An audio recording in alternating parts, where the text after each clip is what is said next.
So behaviours that can't be ignored, which I guess are those that transition into unsafe or rule-breaking behaviours. The first thing that I'm going to talk about is this idea of validation and redirection. And now these are at the top of the pyramid, which means we're probably trying to use these the least frequently. Um, I'm also, as you'll see when we speak about the next one, the sit and watch, I think there's less science to support that they're effective in the primary school age classrooms as well. They might be more effective in preschool settings. So I'm going to harp on less about them because I think the science at this point anyway is less clear that they are an effective, reliable strategy for us to use. But that's not to say that we can't take ideas and inspiration from some of them. And for some kids, they might work really well. But validate and redirect is a really good one. So the formula really is, we would use this, I guess, in the context of non-compliance. So you want to do something or there's an expectation and they've not done it. We want to acknowledge feelings and then redirect towards the initial request. And it does this thing, it sends the message that a compliance is expected, but it acknowledges how the child feels, so it makes them feel like a person, which is always good, but also provides them with an opportunity to behave in the way that we want them to. So it's that, again, like a learning trial, another learning opportunity. So a couple of examples. I know it's tough to share the Legos. It's Amir's turn now. Then it's your turn next. Please give the Legos back to Amir. I know you were having fun playing on the computer. We're starting reading now, so it's time to turn it off. Please turn the computer off. So it's that idea of, I know that this is, or I think this is what's going on for you emotionally. These are the feelings that I think you might be having. I'm providing you with the context of what needs to happen, and I'm restating that very sort of direct style command to end, right? The child definitely knows what they need to do. Please turn the computer off. Please give the Legos back to Amir. Please sit in your chair. So it's redirecting back to that initial request after having acknowledged what's going on for the kid and provided the context. So if you ever come along for a PCIT session, you'll see that PCIT loves doing things in this very structured, almost flowchart style way, which I think can be really helpful. I mean, it's harder to learn and it feels like you're trying to hold so much information in your brain. But once it becomes a habit, it does provide this sort of emotional distance for adults from the process. It helps us sort of stop from hanging out in our feelings so much. So this is a very structured approach. You don't have to do it in this structured way. Once again, take what you think is helpful from this stuff and leave the rest, but I'll talk you through the very structured way. Okay, so this is validate and redirect, but with a follow through. So we want to make sure, first of all, that the child is actually listening to us. Obviously, that's important. And validate the feelings and then redirect to the task, right? So that was what we just spoke about. I know it's hard to stop playing. It's time to put the Legos into the bucket. Please put the Legos into the bucket. All right, and so non-compliance happens. So the child doesn't listen, they keep playing or they ignore us or whatever. So then there's these 5 quiet seconds of waiting. And these 5 quiet seconds are often really important because it can disrupt the cycle that we get into with non-compliant kids, where we tell them to do something, we see that they don't comply immediately. We're primed to expect their non-compliance, and so we immediately escalate. Hello, did you hear me? I said, please put the Legos into the bucket. And so we've taken our first couple of steps into that non-compliance cycle already. Whereas sometimes if we take a step back, wait the 5 quiet seconds, that is often time kids can use to decide that they do want to opt in to being a listener. And or it provides much less of that sort of fun, attention-y, emotion-rich back and forth that can be really reinforcing to some kids as well. So it eliminates that aspect of it. So 5 quiet seconds can be very powerful sometimes. So 1, 2, 3, 4, 5. And if they don't begin, you would repeat the instructions. Please put the Legos into the bucket. Again, 1, 2, 3, 4, 5. This is the point at which, so we've said maybe the command twice really calmly. So the first, or maybe 3 times at this point, we told them to put them away, put the Legos into the bucket. They haven't done it, so we validated. I know it's really hard, blah, blah, blah. Please put the Legos into the bucket. 1, 2, 3, 4. Please put the Legos into the bucket. 1, 2, 3, 4, 5. So maybe three instructions at this point. And this is when I said before about knowing when you have capacity to follow through or not. This is the type of follow through that I was thinking about. So we've allowed them 3 opportunities, and we haven't just kept escalating up. We haven't withdrawn our instruction because they haven't done it. This is the point at which then we offer that choice. Do you need help, or can you do it yourself? 1, 2, 3, 4, 5. They haven't done it. You must need help. And so for our younger kids then, we might do a physical assist. I will help you, and you physically put the Legos into the bucket. You help the child even if they haven't done it. And then you finish off on a praise. Good job putting the Legos away. Even if they haven't done it, you've closed the loop on that. They've received back your attention for a behavior approximate to what we wanted them to do. And the most important thing, they can't continue being non-compliant because the Legos are packed. They can't keep playing with them. For our older kids, we might use a logical consequence as a strategy instead.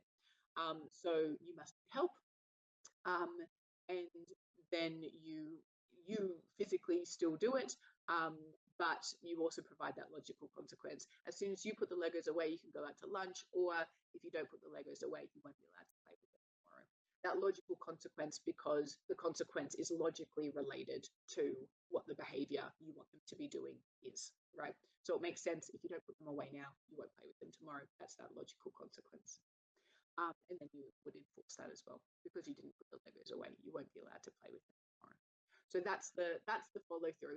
And the consequence, you can sub in or sub out the consequence that's the most appropriate for your classroom, for this child, for what's feasible, at that time. And this process is basically used, I guess, as an alternative to something like a timeout. Where the goal is to help the child learn to be compliant and follow directions. But it provides multiple opportunities for the child to opt in, and to sort of, I guess, it combines the art of redirecting as well as providing opportunities for a child to be independent and autonomous as much as is safe and appropriate for them. So that's sort of a particular strategy, a validate and redirect that you can use. Some of these benefits I may have covered, sometimes I get ahead of myself, but yeah, so it does send that message that compliance is expected, offering autonomy, but still having boundaries, still having reasonable limits. Ultimately, it stops a child from using a problematic behavior to avoid a task, because that physical assistance aspect stops them from being able to actually do that problematic behavior. And it does. We want to try and end on praise if we can, because that is, as we've spoken about, a powerful motivator. So that's a validate, redirect, and follow through. Like I said, I haven't spent much time on that, but we can go about that more if that's helpful.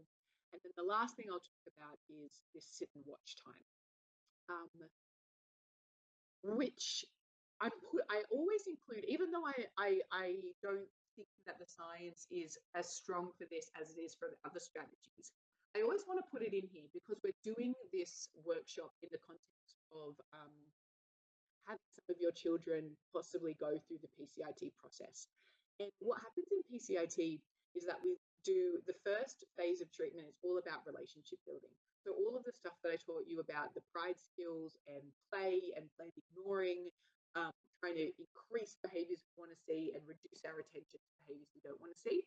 Now, we spent like 7 weeks with parents, families, working on those types of strategies. And we see a huge amount of change with that. Some behaviors, though, don't shift as easily, particularly the non-compliance and the rule-breaking behaviors, so aggression, destructiveness, all of that stuff. And so then we do a second phase of treatment where we teach parents how to do really fair, really safe, but very effective and powerful discipline. And we teach them how to do this very predictable, very calm timeout process, where we've spent 7 weeks building up the relationship between the parent and the child so that the parent's attention is very reinforcing for the child. The parent is praising, they're doing a lot of play, they're giving a lot of attention for the things that the child's doing really well. The relationship has sort of developed. And so when we introduce timeout, it's really the timeout, the name of timeout, the lengthier name is timeout from positive reinforcement. And so really what we're doing is removing the parent's attention from the child, as well as the child's access to other preferred things, games, toys, etc., for a short period of time when they are non-compliant or when they break the rules. And so what it looks like in PCIT, for example, is, it's time to pack away the Legos. Please put all of the Legos into the box. If you don't put the Legos into the box, you'll have to sit on the timeout chair. You didn't do what I told you to do, so now you have to sit on the timeout chair. Parent takes the child to the chair. The child's on the chair for 3 minutes, sort of short period of time, but also 5 quiet seconds that we want them to be calm.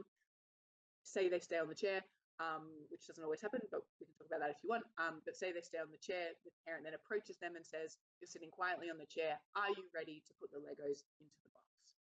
And the child opts in or opts out to that. If they opt out, there's another 3 minutes on the chair. And the timeout doesn't end until the child does the original command, right?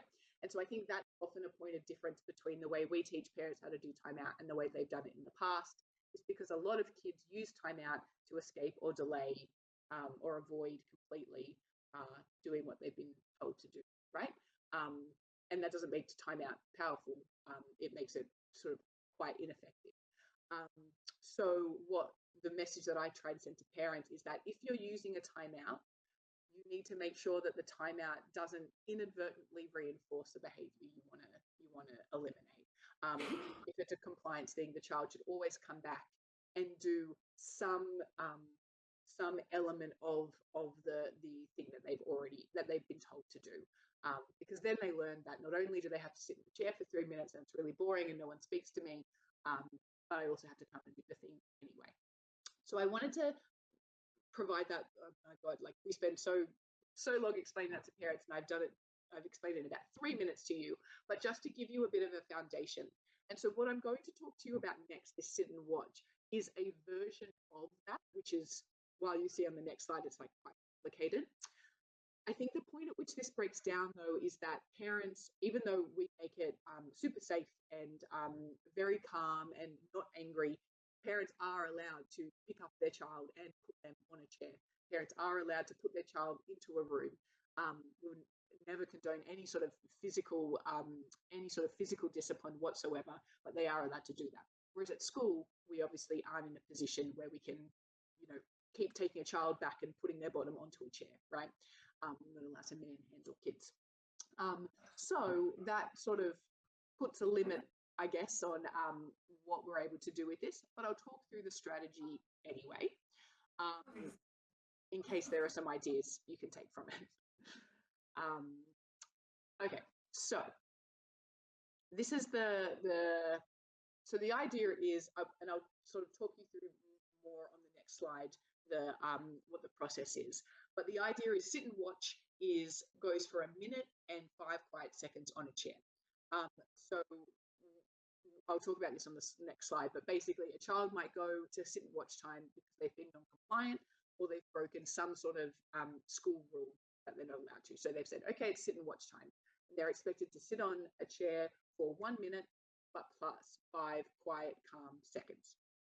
If they stay on the chair, which is the ideal outcome, and most typical kids would stay on the chair because they're punishment sensitive.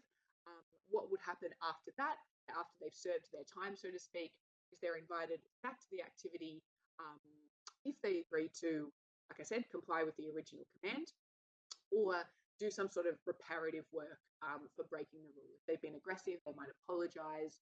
If they've broken something, they might try and fix it or whatever it is. Or they agree to follow the classroom rule if it's something that they can't do any repair work for.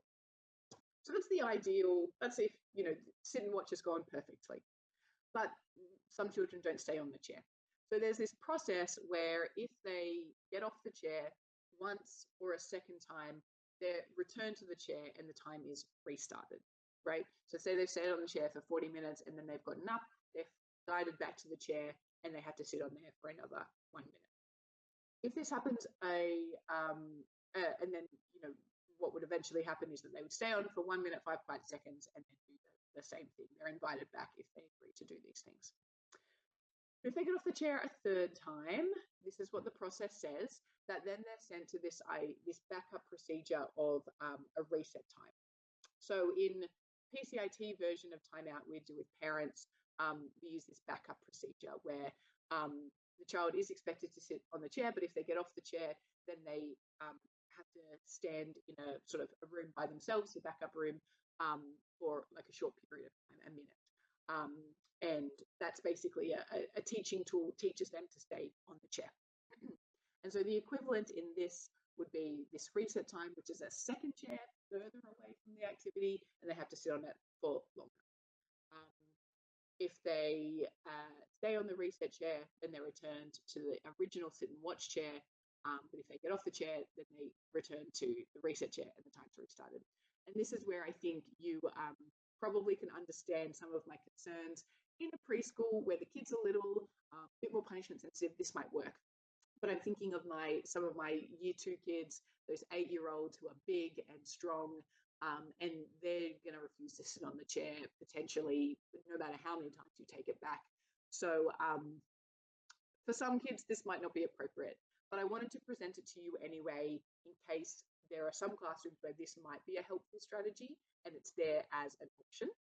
Some benefits is that it does send a clear message that serious misbehavior won't be tolerated. And once you learn it, and once the classroom learns it, it is this really consistent and structured process for handling misbehavior. Everybody gets used to it, and almost once that routine is set, and it might take effort and time to get there, it can be very powerful to have that sense of structure and consistency around discipline. The idea is while kids are on the chair, nobody in the classroom speaks to them or gives them attention. So it does remove that attention. Technically, that's the idea. Provide both teacher and student a chance to calm down because we're creating some physical separations in space. And it does have this reset time inbuilt into the process if the non-compliance continues to escalate. So in terms of setting it up, you want to think about where the sit and watch chair and the reset chair will be located. So sit and watch 1.5 meters away from the rest of the class facing the activity.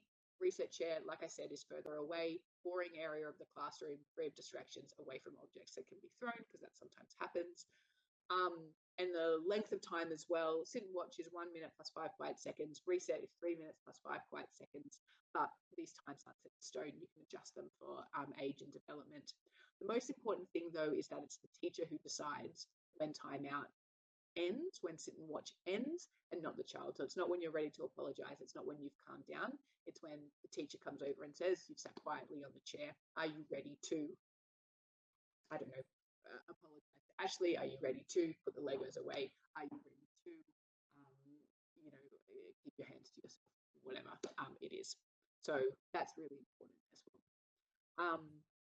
We want to decide which behaviours lead to being sent to the chair. So like I said, 2 reasons: non-compliance and breaking a school rule, so aggressive, rude or non-compliant behaviour. You would be sent to the reset chair if you have left sit and watch chair more than twice. While you're in sit and watch, what movement is acceptable or unacceptable? I would say, shifting in your seat, turning around, that's fine. It's just keeping your body, you're bored, and so you're keeping your body stimulated. But if the child gets off the chair, or they're hanging on the chair, or they're sitting on the floor, they have one leg on the chair, standing on the chair, swinging on the chair, all of that stuff I would say is acceptable and counts as leaving the chair, so would count as one of the things that leads to the reset chair. So thinking about that as well. And I think this would be the only thing that would make this effective in a classroom, is really making sure that from the beginning the system is introduced and taught to the kids, usually through a role play at a time where it's calm, it's neutral. We all know that it's easier to do something when we've practiced doing it once, and even at a neutral time, we could do that.